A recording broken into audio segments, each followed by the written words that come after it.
Good morning, જય Shri Krishna. Welcome to our new blog. આજે છે ગુરુવાર ને ચલો અમારું કામ તો બધું કમ્પ્લીટ થઈ ગયું છે, કામ બધું પતી ગયું છે. અને આજે લંચમાં બનશે ભીંડાનું શાક કરવાનું છે, રોટલા ને રોટલી. અને જો જે કામમાં આમ ઘરનું કામ પતી ગયું અને મમ્મી તો સવારના પાછા મેથીની ભાજી ને કોથમીર ને બધું લઈને બેઠા છે. કાલની ભાજી હતી બાકી એ પીવે છે અને કોથમીર સમારે છે. હવે હું થોડી વાર કોથમીરને એવું સમારું, લસણને એવું, પછી રસોઈ બનાવશું.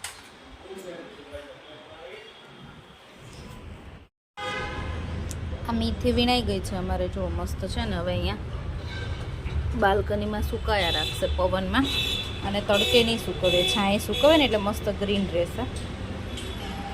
પછી કોથમીર સમારાઈ ગઈ છે. હવે લસણ બાકી છે, લસણને બપોરે ફ્રી થઈને પછી લસણ સમારવાનું છે. રસોઈનો ટાઈમ થઈ ગયો છે, છોકરાઓ આવે ત્યાં રસોઈ બનાવવી પડે. અને આજે તો ભીંડાનું ભરેલું શાક કરવાનું છે.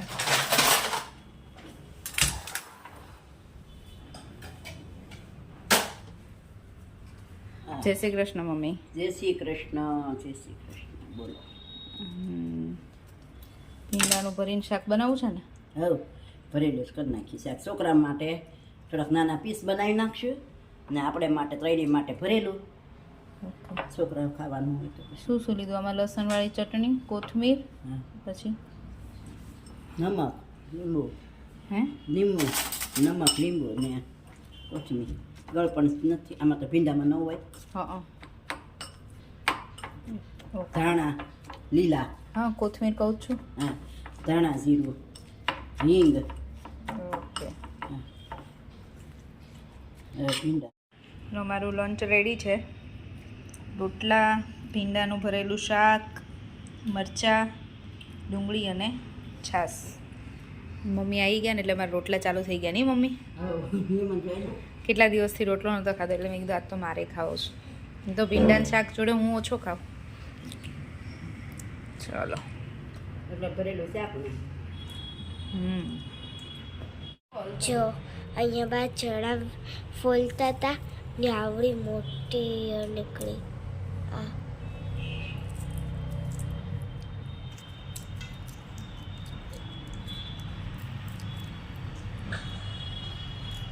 કેટલી મોટી છે ને મમ્મા. એ ચાલી ચાલી ચાલી.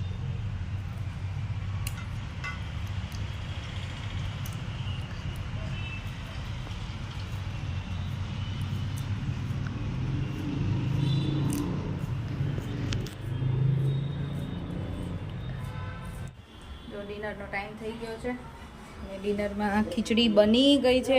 ખીચડી મૂકી દીધી હતી એક બાજુ ભટ્ટા શેકાતા હતા. કે આજે બનાવવાનો છે ઓળો, ખીચડી અને ભાખરી કે રોટલા, જેને જે ખાવું હશે એ બનશે. તો પછી 2 દિવસ તો મેરેજમાં છીએ એટલે મેરેજનું ખાવાનું છે, તળેલું ને એવું બધું. એટલે આજે બીજું કંઈ બનાવ્યું નથી. કેયુંને તો ભજીયા ખાવા હતા, તો ભજીયાથી જ ના ધરાય. કેમ કે આ લીલું લસણ જોયું ને એટલે એમને ઈચ્છા થઈ ગઈ હતી ભજીયા ખાવાની. તો લસણ બધું સમારી દીધું છે. આ ચણા ફોલી દીધા છે. આ ચણા છે ને અને ફ્રોઝન કરી દઈશું, એટલે પછી ક્યારેક શાક કરવું હોય ને લીલા ચણાનું તો કામમાં આવે. એટલે ચણા ફ્રોઝન કરી દઈશું અને લીલું લસણ એ હવે ફ્રોઝન થશે. ખાવા જેટલું છે, બાકીનું પછી હવે સિઝન જવાની એટલે લસણ ફ્રોઝન કરીએ. પછી ક્યારેક ભજીયાને એવું બનાવીએ ને વરસાદ આવે ત્યારે, તો ત્યારે લીલું લસણ ના હોય તો કામ લાગે.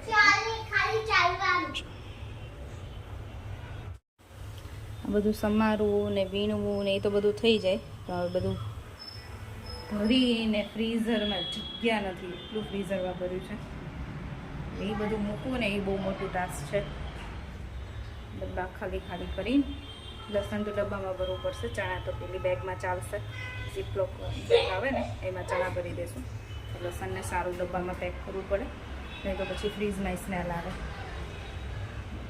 અને અહીંયા છે ને જો આ ચણા શેકેલા પડ્યા છે તો એ કોઈ ખાતું નથી. બહુ ખાય ને એટલે પછી ના મન થાય. જેવી સિઝન ચાલુ થઈ હોય ને થોડા થોડા આવતા હોય ને ત્યારે ખાવાની મજા આવે. કાલના ચણા શેકેલા પડ્યા છે, કોઈ અડતું નથી. અમારો ઓળો રેડી છે, મસ્ત ગરમ ગરમ. ખીચડી છે ગરમ ગરમ, અને ભાખરી પણ બને છે ગરમ. ચલો હવે જમવા બેસી જઈએ. આની જોડે લાલ મરચાં શેકી દઈએ અને પાપડ અને છાશ. અમારું ડિનર રેડી. આજે અત્યારે રોટલા નથી બનાવ્યા ઓળા જોડે, કેમ કે બપોરે રોટલો ખાધો હતો ને એટલે અત્યારે નહોતો ખાવો. પપ્પાને નહોતો ખાવો ને મારે નહોતો ખાવો. મમ્મી તો ખીચડી હોય ને એટલે એકલી ખીચડી જ ખાશે, એ કંઈ રોટલો કે ભાખરી નહીં ખાય.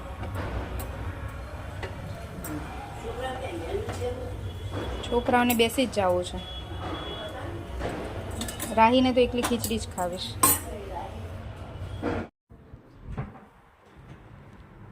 ચલો ડિનરને એવું તો કરીને ફ્રી થઈ ગયા, વોક કરી આવ્યા, અને હવે એક બહુ મોટું ટાસ્ક લઈને બેઠા છે. એ મેરેજમાં કાલે જવું છે અને પહેરવાનું શું.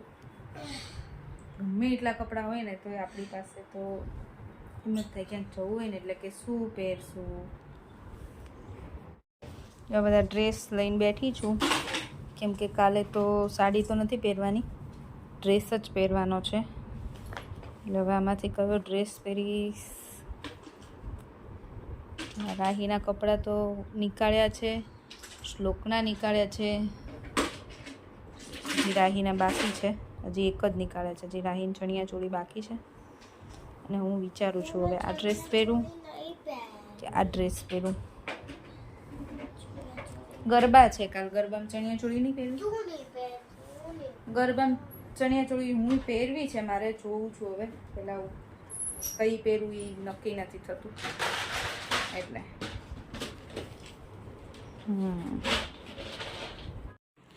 જો અમારું આટલું રેડી તો કર્યું છે,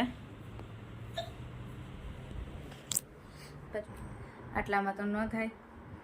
આપણે બહાર ગામ જવાનું હોય બીજા સિટીમાં, એટલે પાછું કપડાની જોડે મેં જ્વેલરી ને મેકઅપ ને એ બધું લેવું પડે. એટલે એમ થાય કે અહીંયા મેરેજ હોય ને તો સારું પડે. જ્યારે જે મન થાય આમ 2-3 વસ્તુ આમ ટ્રાય કરીને જોઈ લઈએ કે આ સારું લાગે, બધું સારું લાગે, તો બધું ફિક્સ કરીને બધું જોઈને જ મૂકવું પડે. તો હવે રાતના 12 વાગી ગયા છે. 12 વાગી ગયા ને? 11:45 થઈ ગયા છે. એટલે આજનું અહીંયા જ સ્ટોપ કરી દઈએ. એમની કાલ બપોરે નીકળવાનું છે, એટલે કાલ સવારમાં થોડો ટાઈમ મળશે એટલે ત્યારે બધું પેક કરી દઈશું. અત્યારે બધું નીકાળીને તો મૂકી જ દીધું છે કે શું શું લઈ જવાનું છે, ખાલી પેક કરવાનું બાકી છે. હવે કાલે પેક કરી દઈશું અને મસ્ત મજા કરીશું 2 દિવસ મેરેજમાં. જલસા. ચલો આજનો વિડીયો અહીંયા જ પૂરો કરીશ. ફરીથી મળીશું કાલ નવા વિડીયો સાથે. રાહી અને શ્લોક તો સૂઈ ગયા છે, હવે હું સૂઈ જાઉં. બાય બાય, ગુડ નાઇટ, જય શ્રી કૃષ્ણ. વિડીયો ગમ્યો હોય તો લાઈક, શેર એન્ડ સબસ્ક્રાઈબ.